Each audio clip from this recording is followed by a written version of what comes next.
Hey everyone, and welcome.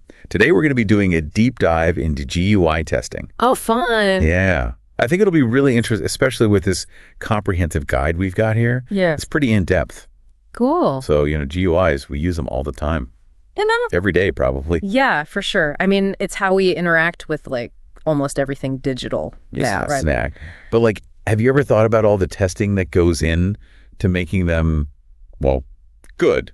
So they're not just functional, but actually enjoyable. Yeah, that's true. I guess I kind of take it for granted when things just work smoothly. Right. And that's where our expert comes in. Uh-oh, pressure's on. No pressure. Hey. But, GUIs can be complex. There's a lot to consider. So I'm hoping you can help us break it all down. I'll do my best. It is a fascinating area. How often do we just expect these interfaces to be, super intuitive and responsive? And, of course, they've got to look good, too. Yeah, totally. But getting to that point where everything's just seamless, that takes some serious testing. It's not as simple as just making sure buttons do what they're supposed to, Right. So it's more than just making sure things don't, break. Way more. We're talking about crafting a whole experience, a good one. Okay, I'm intrigued. But where do we even begin? I mean, how do you test something as, multifaceted as a GUI? There's so much to consider. Yeah, it's not a one-size-fits-all kind of deal, but, the guide we've got, it has this really cool analogy. Imagine you're walking into a store, right? Yeah. The layout of the store, the signs, how easy it is to find what you need, that's basically the GUI of the store. I see. And just like a well-designed store makes customers happy and makes them come back for more, a well-tested GUI makes an app enjoyable to use. I like that. The analogy makes it, way easier to picture. Right. So if we're thinking of it like a store, what are the key departments of GUI testing? What do we need to look at? Well, just like a store needs to be visually appealing, easy to navigate, and, have products that actually work as they should. GUI testing, it covers a bunch of different types of testing. We should probably start with the most basic one, which is visual testing. Visual testing? Yeah. I think I can guess what that is. We're talking about making sure everything looks right. Yeah. Exactly. Like the colors, the fonts, everything's lined up properly, all that. Precisely. We're talking about making sure the interface is aesthetically pleasing. And importantly, it's got to be consistent across all devices. Different screen sizes, everything. I mean, think about it. If you go to a website and the fonts are all mismatched or elements are overlapping each other. Oh, yeah. It just looks bad. It doesn't make you trust that site, does it? Nope, not at all. It's like going to a store where the lights are flickering and the shelves are all crooked. Yeah, you just want to get out of there. Exactly. Okay, so visual testing is like the curb appeal of our app. I like that. But what about the layout? How things are arranged and how easy it is to actually use the app? So now we're talking about usability testing. Right. This is all about how easy and intuitive it is to use the interface. Can people actually complete tasks, without pulling their hair out? Is the navigation clear? We don't want users getting frustrated or lost. Yeah, that's crucial. For this one, the guide uses the analogy of, get this, a well-organized grocery store. Okay, I'm following. You know how everything's where you expect it to be, so you just get your shopping done? Yeah, it makes it so much less stressful. Exactly. So usability testing is like the store layout of our app, right? Make sure the aisles are clear, the signs make sense. Yeah, exactly. So users can find what they need. And I guess just as important, making sure that what they find actually works. Oh, absolutely. That's where functional GUI testing comes in. It's all about verifying that each element on the interface actually does what it's supposed to. So buttons actually click, links go to the right places. Yep, forms submit properly. All those nuts and bolts behind the scenes, making sure everything actually functions. Okay, so we've got visual testing, usability testing, and functional testing. We've covered the look, the feel, and whether it actually works. Anything else we need to think about at this stage? Well, there's one more that's super important but often overlooked. Compliance testing. Compliance testing? Yeah. This is about making sure the GUI meets accessibility standards and guidelines. Oh, right. So, can people with visual impairments adjust the text size? Exactly. Or can screen readers navigate the interface properly? All really important stuff for making sure everyone can use the app, Yeah, for sure. It's about being inclusive. Right, making sure everyone can have a good experience. I get it. So compliance testing is like making sure our store has wheelchair ramps and accessible restrooms. Everyone's welcome. Exactly. Okay, so we've laid some solid groundwork with these, what did you call them, the basic types of GUI testing. Yeah, that's a good way to put it. But I have a feeling things get way more complicated when we start thinking about all the different devices out there. Browsers, operating systems, languages. Are we ready to get into some of the more advanced stuff? Oh yeah, let's dive deeper. This is where things get really interesting. I mean, technology is constantly evolving, right? And our testing strategies have to keep up. All right, let's do it. All right, so we've covered the basics, right? Making sure our app looks good, it's easy to use, it actually works, and it works for everybody. The foundation. Exactly.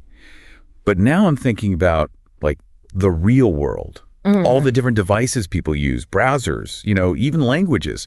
How do we make sure our GUI can handle all that? That's where we get into the more advanced stuff. Oh, go ahead. Things like cross-browser and cross-platform testing. Right. Basically, we need to make sure the interface works well across that whole messy, crazy digital world out there. Right, because, you don't want your website to, explode if someone's not using Chrome. Exactly. Or if they switch from their laptop to their phone, it should still look good and work properly. Yeah, totally. I'd be so annoyed if a website, completely rearranged itself just because I'm on Firefox instead of Safari. Right. So we have to test on a ton of different combinations of browsers, operating systems, devices. So a whole lab full of different phones and computers and stuff? Pretty much. It can be a lot to manage, but it's super important to make sure everyone has a good experience no matter what they're using. Yeah, that makes sense. What about apps that are specifically for mobile? How do you test those with all the different screen sizes and stuff? Yeah, that's compatibility testing for mobile apps. It's a whole other beast. Oh, boy. We got to think about screen sizes, resolutions, different versions of Android and iOS even, how powerful the phone's hardware is. Right, because an app that looks amazing on, the latest iPhone might be a total disaster on an older phone. Exactly. It's all about finding that balance, making it look good, but also work on all those different devices. That sounds tricky. It is. And then there's another thing to consider. What happens when things get really busy? Busy? Imagine a huge online sale, thousands of people all trying to buy stuff at the same time. Can the GUI handle all that traffic? Ah, yeah. So it doesn't, crash? Exactly. That's where load testing comes in. We simulate those real-world scenarios, tons of users all hitting the app at once. So it's like a stress test? Yeah, pretty much. We push it to its limits to see if it can hold up under pressure. I feel like we're getting really intense with these tests now. It is getting serious. And speaking of pushing limits, we can't forget about localization testing. Localization, like location tracking? No. This is about making sure the app works well in different languages and for different cultures, apps with global ambitions. Oh, right. It's not just translating the text, it's about date formats, currencies, even just the way text is laid out on the screen. Yeah, because some languages read right to left right. Exactly. There are so many little details. It's like a whole other level of complexity. It is. But it's important to get it right. When an app feels like it was made for your specific language and culture, it makes a huge difference. You trust it more. So we're not just testing the functionality, we're testing how well it fits into different parts of the world. Yeah, exactly. But, with all these different types of testing, it can get pretty time-consuming. Yeah, I was just thinking that. Is there any way to make this all a bit more efficient? There is. Automation to the rescue. Okay, tell me more. So imagine you could write scripts that automatically run through those repetitive tasks. Clicking buttons, filling out forms, checking if things look the same across different browsers. Like little robots doing the testing for us. Pretty much. Tools like Selenium and Appium, they're total game changers for this. Wait, so we don't have to sit there and manually click through everything ourselves? Nope. Automation saves so much time and effort. And it lets us focus on the more strategic parts of testing, like designing those really comprehensive test cases and then figuring out what the results actually tell us. So automation is like having a team of super fast, tireless robots making sure our GUI is perfect. Yeah, that's a good way to think about it. It's pretty cool. Okay, hold on. Before we get too excited about these robot testers, can we talk more about the tools themselves? Like Selenium and Appium, what exactly are they? Sure. Let's start with Selenium. It's the most popular tool for testing web applications. It's an open source framework, so anyone can use it. Basically, you can write scripts that control a web browser, like simulate what a real user would do. Oh, so you can tell it to go to a specific website, click on things, fill out forms? Yep, all of that. You can even check what's on the page, make sure the right content is showing up. It's super powerful. It's like having a little virtual user browsing the web for us. Exactly. Yeah. And if you're working on mobile apps, then you'd use Appium. So Appium is like the mobile version of Selenium. Yeah, you could say that. It does the same kind of stuff, but for apps on phones and tablets. So you can simulate taps, swipes, all those gestures. These tools sound amazing, but it's also a bit overwhelming. Like if I was a developer starting out with GUI testing, where would I even begin? That's a good question. I get why it feels like a lot. The key is to break it down into smaller steps, and then you can figure out what's most important for your specific project. Okay, so let's say I'm building like a brand new e-commerce app. Yeah. What would my first steps be for like setting up a good GUI testing plan? First things first, you got to gather all the requirements and the design specs for the app. Like, what should the interface look like? How should it behave? What are the key features? Right, because before we can test it, we need to know what we're actually building. Exactly. And once you've got that figured out, then you can start designing the test cases. Test cases. So basically, I'm writing down all the things we need to check and verify. Yeah, like a super detailed checklist. Make sure you include tests for visual stuff, usability, functionality, accessibility. Everything that's important for your app. Okay, got it. So we've got our requirements, design specs, and our big checklist of test cases. What's next? Setting up your testing environment. Basically, you need to install all the software and tools you're going to be using. So like building our testing lab. Yeah, exactly. Got to make sure it's got all the right equipment and it can handle all the different devices and browsers you need to test on. All right, so our lab's ready. Test cases are written. What's the next exciting step? Time to actually run those tests. You can start with manual testing, especially for things like usability and the overall look and feel. That's where human judgment is really important. So I'd be like using the app, pretending to be a real user, seeing if anything feels weird or clunky. Yeah, exactly. Put yourself in the user's shoes. But for those more repetitive checks, that's where automation comes in.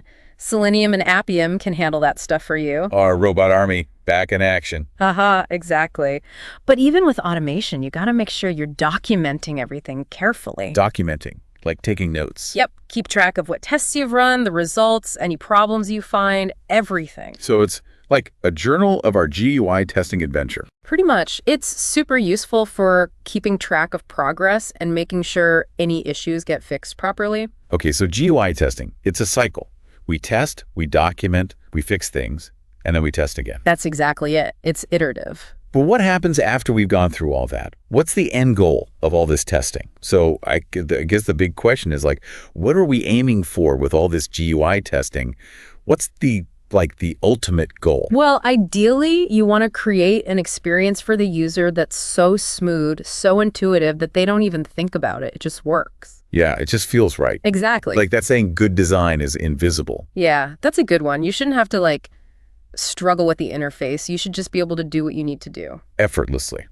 Whether you're, I don't know, buying something online, booking a flight, whatever. Exactly. A well-tested GUI, it just fades into the background. It lets the user focus on what they're actually trying to do, not on fighting with the app. So it's about removing those moments of friction. Like when you're trying to do something simple and the app's just making it like 10 times harder. Yeah, those little annoyances, they can make a huge difference. Oh yeah, for sure. I've definitely deleted apps because they were just too frustrating to use. And that's exactly what you don't want. Those little glitches, they can really make or break an app. Can you give us some real world examples where a good GUI makes all the difference? Sure. Think about, let's say a ride-sharing app. Okay. You're trying to book a ride, but the map's all messed up, your pickup location keeps jumping around, and you can't even figure out how to pay. Oh, I've been there. It's the worst. You're going to get frustrated and probably just switch to a different app, right? Yep.